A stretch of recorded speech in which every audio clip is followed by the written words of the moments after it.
Hey everyone, my name is Danny Gruning. I am the Vice President of Marketing at Creative Works, and I'm joined today by a very special guest, my friend Craig Buster from Wild Island. So I'm going to toss it to you, Craig. Go ahead and introduce yourself and tell us a little bit about your facility.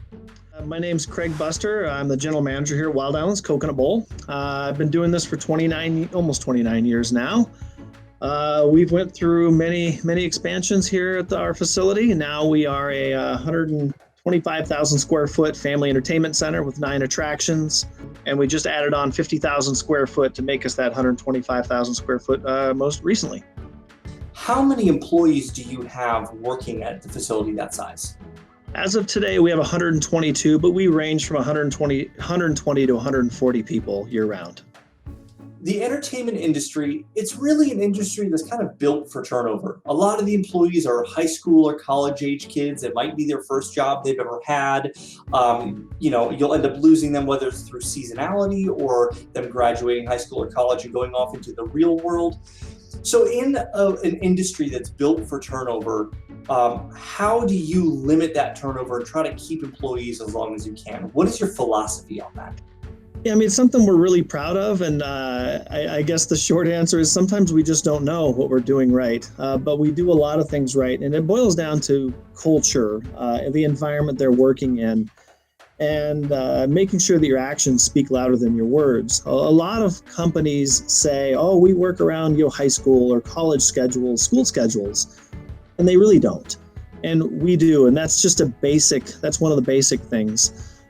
We also realize that our personality might not match one of our brand new employees that just came in, we have employees from 14 years old to 80 years old. And if my personality doesn't match that person, I'm not going to crack them, we'll say, or get them to open up. But maybe one of my other managers can. So then they create that relationship with them. And we make them feel like they're part of our company. I mean, that's very important to us. I mean, one of the best stories I give is that, Wild Island's Coconut Bowl was created in 2003, and it was actually named by our head mechanic.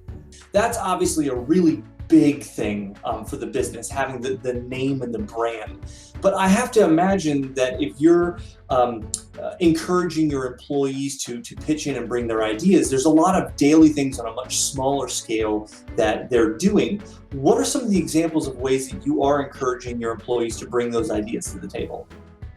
Well, we have a black box, so to speak, right in the employee entrance there, and they can put anything they want in there. And typically, there's some not so nice things in there, but you might get some cool ideas, or we'll bounce like a special off of just whoever's working. Again, those relationships. I might have a good relationship with a certain person.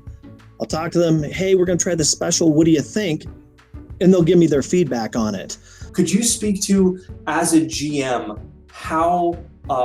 what are the things that ownership can do to make that relationship better and to empower you to make those decisions? Because there will be some people watching this video that are owners of a facility. Some are going to be owners and the management team, and others are just going to be managers. So could you speak to a little bit about how that relationship works for you?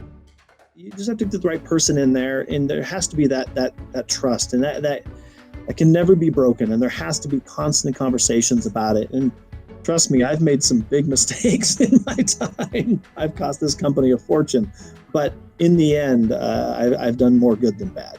So that trust I think that is the key. And I think that also continues to go down the levels of leadership or on our hierarchy.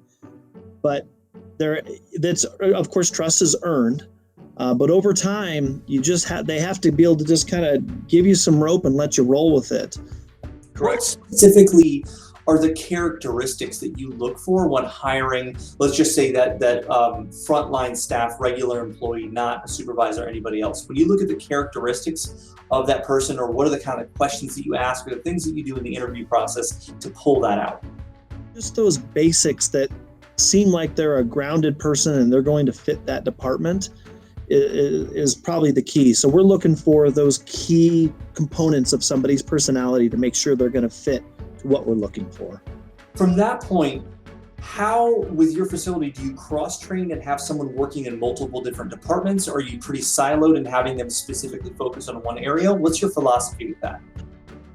So we'll train them within that department. Once they've kind of mastered that, then we'll start cross-training them if we think they're a good fit. Or most times what happens is people just say, hey, I want to learn how to do that.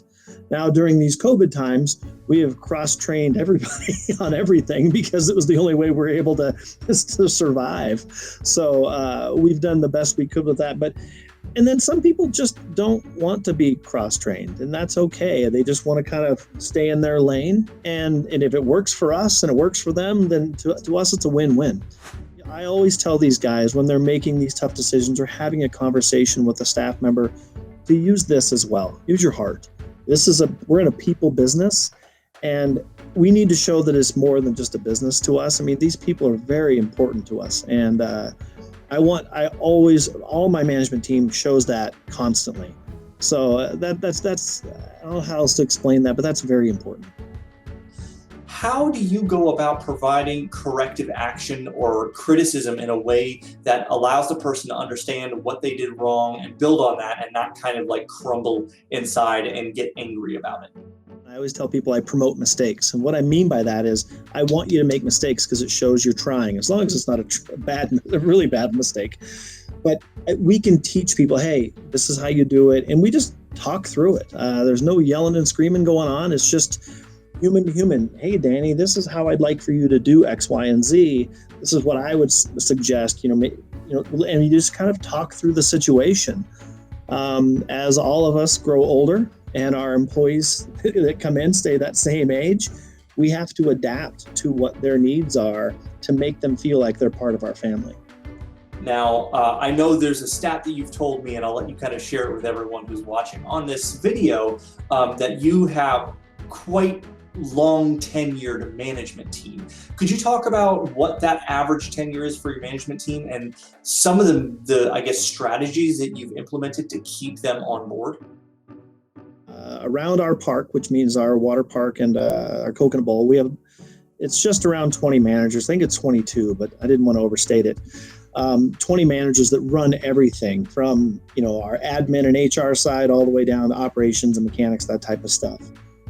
The average amount of time somebody's been with us is 14.6 years. I figured that out only because I didn't know. I thought it was a lot lower than that, but that's something we're really proud of. And we take care of them. We send them to conferences. We train them. We believe in them. I am passionate about education within the industry, and I know that a lot of other people are as well. But again, actions speak louder than words. We tell them constantly that you need to act like the owner. You need to run this place like you own it. And they do, which also comes with a bad side because sometimes they get a little bit aggressive with it. But I would prefer that. I can tame that down better than somebody that's just sitting there on their phone with their feet up. You had mentioned how important education is, and it reminds me of, and I don't know where I heard this story, but I'm guessing you can probably relate to this. And it's the idea of, well, I'm an owner or I'm a GM or I'm whatever that position is, and I have my team, and well, I can educate them and give them all these tools to improve. But what if I do that and then they leave? But the opposite side is, what if you don't and they stay?